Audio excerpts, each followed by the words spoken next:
আমরা অলরেডি হচ্ছে ডিবাগিং দেখছি প্রত্যেকটা প্রোগ্রামের জন্য। সো আরো কিছু পয়েন্টস লাইক আমি দেখানোর সময় কিছু ভিউ হচ্ছে আমরা এখনো দেখতে পাইনি। লাইক উইন্ডো থেকে আমি যদি পার্সপেক্টিভে যাই, ওপেন পার্সপেক্টিভ, দেন এখানে আদারে যাই, সো ডিবাগ। সো এই পার্সপেক্টিভটা ওপেন করলে হচ্ছে এখানে আরো লাইক উইন্ডো দেখা যায়, সাব উইন্ডো, যেটা হচ্ছে এই যে এটা। তো এটা অলওয়েজ মিনিমাইজ করা থাকে। ঠিক করি। তো এখানে কি কি পার্ট, যেমন ভ্যারিয়েবল, ব্রেক পয়েন্ট, এক্সপ্রেশন। তো এই তিনটাতে আমরা চাইলে দেখতে পারি যে কোনটার ভিউ কখন কিরকম হয়। তো এই জিনিসগুলা এই স্লাইডে হচ্ছে অ্যাড করা আছে স্টেপ বাই স্টেপ, আমাদের কেন করতে হবে ডিবাগিং জিনিসগুলো। তো আমরা যে কোনো প্রজেক্টে কাজ করি না কেন, যে ডেভেলপমেন্ট অথবা টেস্টিং, যে কোনো জায়গায় আমাদের তো কোড লিখতেই হবে। সো কোড করতে গেলে অবশ্যই বাগ তো থাকবেই। লাইক আমাদের সবসময় কি করতে হয়, রিকোয়ারমেন্টস ফিল আপ করতে হয়, তাই না? রিকোয়ারমেন্টস ভ্যালিডেট করতে হয়, কমপ্লিট করতে হয়। সো ওই টাইমটাতে আমাদের বাগ এন্ড এরর গুলো, অথবা আমরা বলতে পারি কি অ্যাবনর্মালিটিস, ওকে। সো এই জিনিসগুলোকে ফাইন্ড আউট করে সলভ করার জন্য অবশ্যই আমাদের ডিবাগিংটা দরকার। ওকে।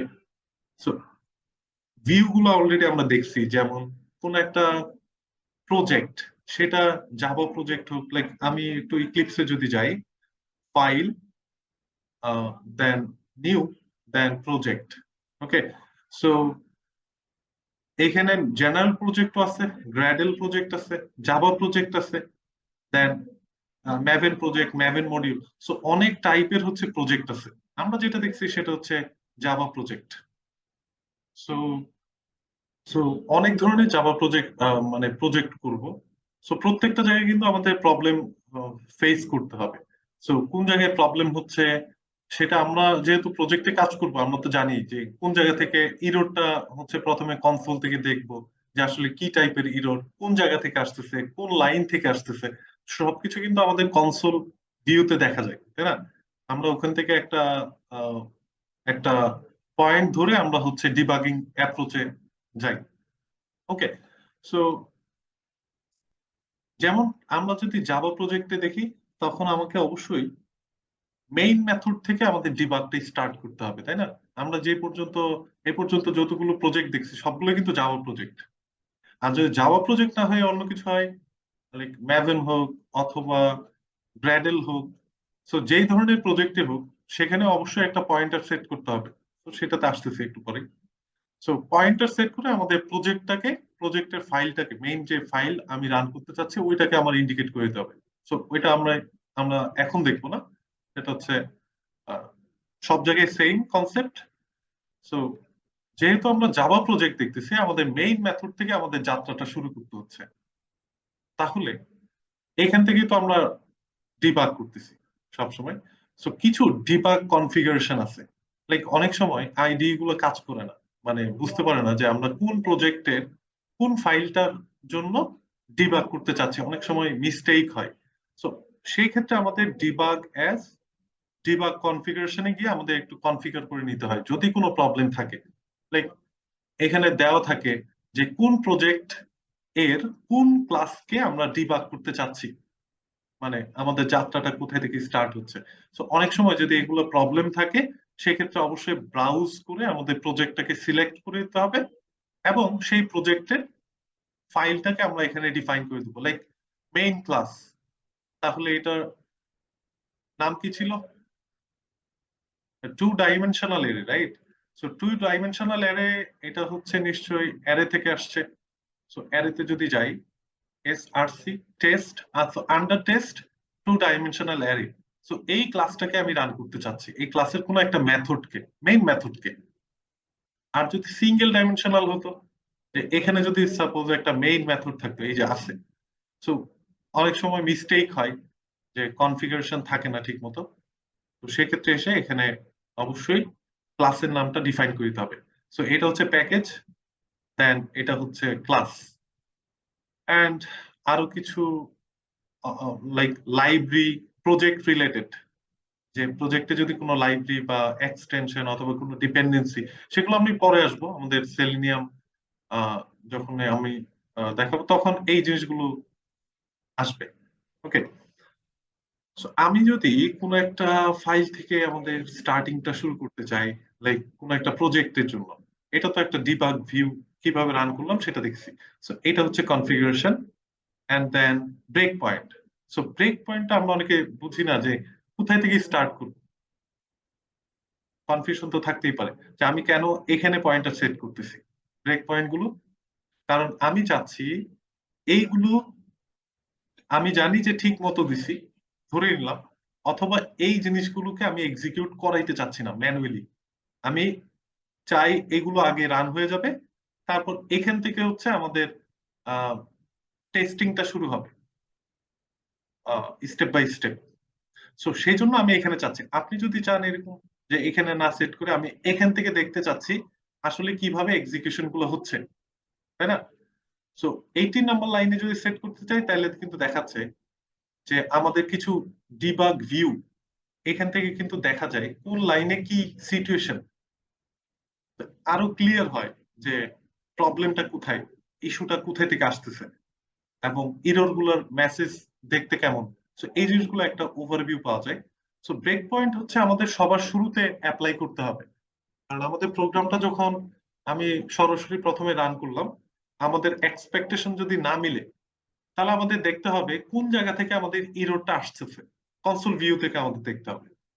দেন আমরা হচ্ছে একটা ব্রেক পয়েন্ট সেট করতেছি, দেন আমাদের যাত্রা শুরু হবে কিভাবে।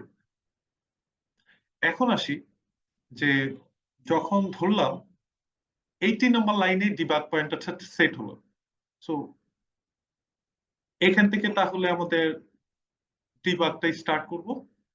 ওকে, তাহলে 18 নম্বর লাইন থেকে স্টার্ট হওয়ার কথা আসলো।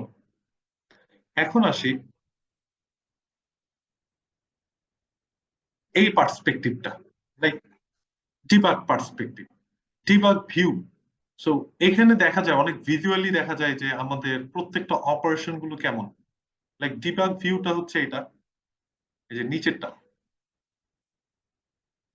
তো এখানে পয়েন্ট আমাদের কত নাম্বার ক্লাসের কোন মেথডের কত লাইনে হচ্ছে সেট করা হয়েছে, এটা হচ্ছে ক্লিয়ারলি ভিউ দেখা যায়। So that is the debug view. And the break points view, break points view that means এটা। সো এই জিনিসটা যদি হারায় যায় কারো থেকে, আপনার সবসময় প্রত্যেকটা আইডির উইন্ডো অথবা কোনো একটা অপশন থাকে যেখান থেকে হচ্ছে এপিয়ারেন্স করা যায়, বিভিন্ন ধরনের এপিয়ারেন্স যেগুলো হচ্ছে হাইড হয়ে যায়। সো এখানে যেটা পার্সপেক্টিভ, তাই আমি একটু আগে যেটা দেখালাম যে ডিবাগ ভিউটার ফুল পার্সপেক্টিভটা আমি দেখতে চাচ্ছি। সো দ্যাটস ওয়াই এটা ওপেন করে আমাদের তিনটা পার্সপেক্টিভ আর নিচে একটা, টোটাল চারটা। সো এখান থেকে আমি যদি ব্রেক পয়েন্টে যাই, দেখাচ্ছে এখানেও হচ্ছে ব্রেক পয়েন্ট এটাতে সেট হয়েছে, আর নিচেরটা হচ্ছে ডিবাগ ভিউ, যে এখানে কনসোলের জিনিসপত্র দেখা যায় যে কোন ভ্যারিয়েবলে কোন কোন ভ্যালুটা গেছে। একটু পরে আসতেছি। এরপর হচ্ছে ভ্যারিয়েবল ভিউ অথবা এক্সপ্রেশন ভিউ। সো দুইটাই আছে, একটা হচ্ছে ভ্যারিয়েবল আর একটা হচ্ছে এক্সপ্রেশন। একটু যদি ভ্যারিয়েবলস এ যাই, এখানে দেখেন ARGS, রাইট, আর্গুমেন্টস। সো এটা হচ্ছে মেইন মেথডের প্যারামিটারের ভিউ। সো প্রত্যেকটা প্যারামিটার যেখানে এসে এক্সিকিউশনটা হবে সেখানে ভ্যারিয়েবলের ভ্যালুগুলো দেখা যায়, যে এখান থেকে প্রত্যেকটা ভ্যারিয়েবলের ভ্যালুগুলো কত। এন্ড দেন এক্সপ্রেশন আসলে দেখা যাবে নতুন কোনো লাইক কোনো কন্ডিশনাল এক্সপ্রেশন, সেটা যে কোনো ধরনের হতে পারে, লজিক্যাল এক্সপ্রেশন হতে পারে, ম্যাথমেটিক্যাল এক্সপ্রেশন হতে পারে। সো যে কোনো ধরনের এক্সপ্রেশন ভিউ দেখার জন্য আমরা এখানে ক্লিক করেও দেখতে পারি। বা এগুলোকে যদি আমি একটু ভেঙে ফেলতে চাই, লাইক দুইটা দুই রকম আসবে। এখানে হচ্ছে এক্সপ্রেশন ভিউ, এখানে ব্রেক পয়েন্ট ভিউ, এভাবে সেট করা যায়। তো এইভাবে চাইলে মাল্টিপল ভিউতে দেখা যাবে। Okay, so drag and drop and then display view. Display view তো নর্মাল, লাইক ওখানে হচ্ছে সব ধরনের ভ্যালু, মানে পুরাটাই। এখন যদি আমাদের স্টার্টিংটা করতে চাই তাহলে তো আমাদের এই চারটা বাটনের হেল্প নিতে হবে। একটা হচ্ছে step into, step over, step return, and then that is for step filter. এটা হচ্ছে আরো অ্যাডভান্স। এত অ্যাডভান্সে যাইতে হয় না কোডের ক্ষেত্রে, মোটামুটি এই তিনটা দিয়েই কাজ শেষ হয়ে যায়। ওকে, এখন যদি এই ভিউটা একটু দেখতে চাই, লাইক কখন হচ্ছে আমাদের কোন জিনিসটা করতে হবে। যেমন স্টেপ ইনটু, সো স্টেপ ইনটুর জন্য একটা শর্টকাট ব্রেক পয়েন্ট আছে, শর্টকাট কি আছে, সেটা হচ্ছে F5। এবং সেটা কি করে, কোন একটা নির্দিষ্ট কলের ওখানে মানে স্টেপ করে, যেখানে কলটা হইছে। লাইক এই লাইন, এই লাইন থেকে আমাদের ডিবাগ পয়েন্টটা স্টার্ট হইছে। সো আমি যদি এখানে স্টেপ ইনটু করি, তাহলে ও চেক করবে এটা ইন্টারনালি কোনো বিল্ট ইন লাইব্রেরিকে কল করে নাকি। সো স্টেপ ইনটু করে দেখি, স্টেপ ইনটু, সে কিন্তু কোনো এখানে দেখতেছে না যে কোনো বিল্ট ইন কোনো লাইব্রেরি অথবা কোনো মেথড। যদি সেটা এরকম হইতো যে প্রিন্ট, প্রিন্ট হচ্ছে একটা মেথড, ওভার করি একটু। সো প্রিন্ট হচ্ছে একটা মেথড, কোন ক্লাসের method? Print stream method. So print stream ক্লাসের মেথড। সো এখানে যদি আমি স্টেপ ইনটু করতাম, তাহলে সে প্রিন্ট মেথডের ভিতরে চলে যেত, লাইক যেখানে এটাকে ডিক্লারেশন করা হয়েছে, যেখানে এটা ডেফিনেশনটা দেওয়া হয়েছে। সো আমি এই পর্যায়ে এসে তো স্টেপ ইনটু করবো না। সো এখানে আসলে অবশ্যই আমি চাই না যে প্রিন্ট এর স্ট্রাকচারটা কেমন সেটা আমি দেখতে চাই না। তখন আমি কি করবো, স্টেপ ওভার দিব। সো স্টেপ ওভার করলে কি, যে সরাসরি ওই ওই সিঙ্গেল স্টেটমেন্টটা সরাসরি ওভার করে, লাইক এক্সিকিউশন করে পরের স্টেটমেন্টের ওখানে গিয়ে ব্রেক পয়েন্টটা সেট হয়। সো স্টেপ ওভার করলে like it's like skipping, skipping any call for library or method, অথবা কোনো একটা যে কোনো ধরনের বিল্ট ইন কোনো কিছু থাকলে ওখানে হচ্ছে সে যাবে না, অথবা কোনো ইউজার ডিফাইন্ড মেথড থাকতে পারে, আমরা অনেকগুলো মেথড নিজেরা তৈরি করি। তো সেগুলোতে যদি আমাদের যেতে হয়, সেক্ষেত্রে তো অবশ্যই স্টেপ ইনটু করতেই হবে। আর যদি সেগুলোতে না যাই, তাহলে স্টেপ ওভার করবো। ওকে, এন্ড দেন স্টেপ রিটার্নটা কি, ওই যে একটু আগে যেটা বললাম, লাইক প্রিন্ট মেথডের এখানে আসি একবার। আগের পয়েন্টারটা যদি আমি একটু সরাই দিই, এই পয়েন্টারটা ধরলাম, আমি পয়েন্টারটা এখানে সেট করতেছি 42 নম্বর লাইনে, অ্যাগেন ডিবাগ। সো এখানে এসে থামবে। এখন যদি আমি স্টেপ ইনটু করি, তাহলে কই যাচ্ছে, প্রিন্ট মেথডের ভিতরে, কারণ এটা একটা built in library. Step into, so এখানে চলে আসছে। ও, তার উপর কিন্তু আগে প্রথমে ভ্যালু অফ মেথডে চলে আসছে। আবার স্টেপ রিটার্ন করব, আমি চাই না যে ওখানে যেতে। সো স্টেপ রিটার্নটা তখন ইউজ হয়। স্টেপ রিটার্ন করলাম, আবার স্টেপ ইনটু করি। So এখন কিন্তু আরেকটা কনস্ট্রাক্টরে গেছে, এটা একটা কনস্ট্রাক্টর।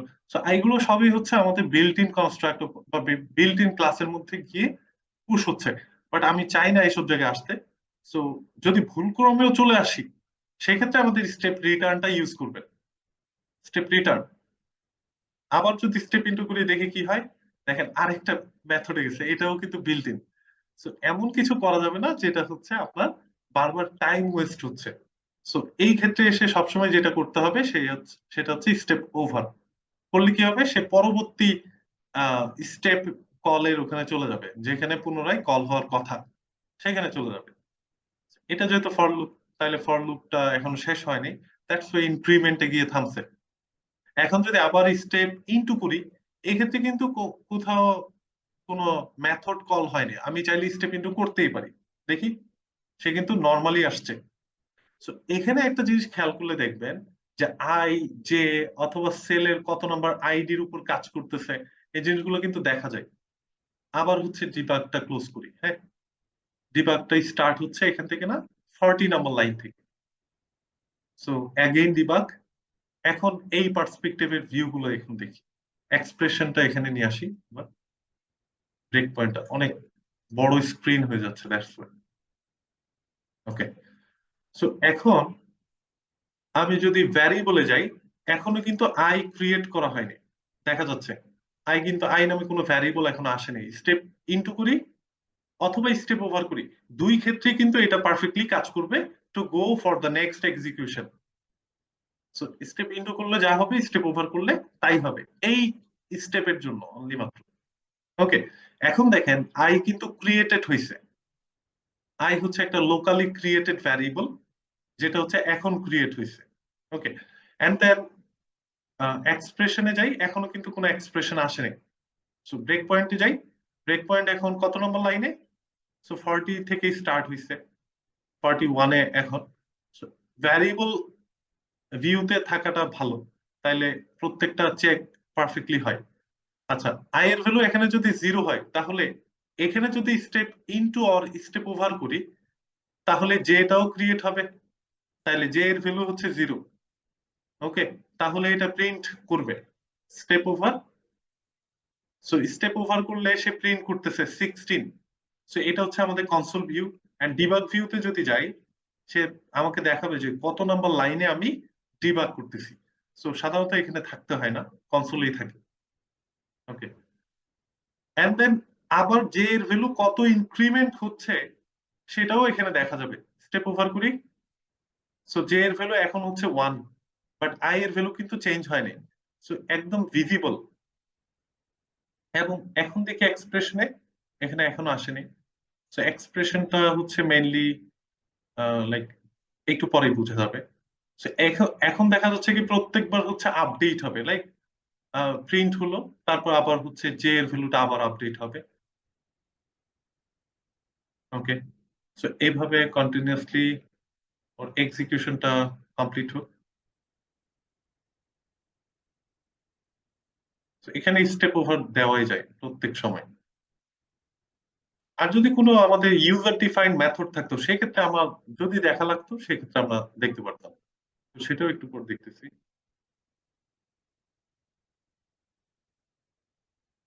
এক্সপ্রেশন ভিউটা, আচ্ছা, এখানে চাইলে আমি কোনো এক্সপ্রেশন চাইলে অ্যাড করতে পারি, বাট সাধারণত আমাদের ভ্যারিয়েবল এবং হচ্ছে কনসোলের যে কনসোলের যে ভিউ, এই জিনিসটা অ্যাপ্লাই করে আহ, মানে পুরো কাজটুকু করা যায়। এবং ব্রেক পয়েন্টে আমি, সরি, এক্সপ্রেশনে সাধারণত আমার কখনো কাজ করা লাগেনি, যেটা একদম আহ, মানে রিয়েলি যেটা আমি ফেস করছি আর কি। সো ভ্যারিয়েবলের মধ্যে আমাদের প্রত্যেকটা ভ্যারিয়েবলের আপডেটেড ভ্যালুটা দেখেই প্রত্যেকটা নেক্সট স্টেপকে সরাসরি দেখা যায় যে আমার এখানে কত হওয়া উচিত আর আমি কত পাইছি। তো এই জিনিসগুলো বুঝতে পারলেই হলো। তাহলে রিকোয়ারমেন্টের সাথে আমার অলওয়েজ মিলতে হচ্ছে প্রত্যেকটা এক্সিকিউশন, যে আমি ঠিকভাবে ওই জায়গায় আসতেছি নাকি। ওকে, সো এতটুকু ছিল আহ, মানে ডিবাগ এন্ড ট্রেসিং এর যে স্লাইডের পয়েন্টস গুলো।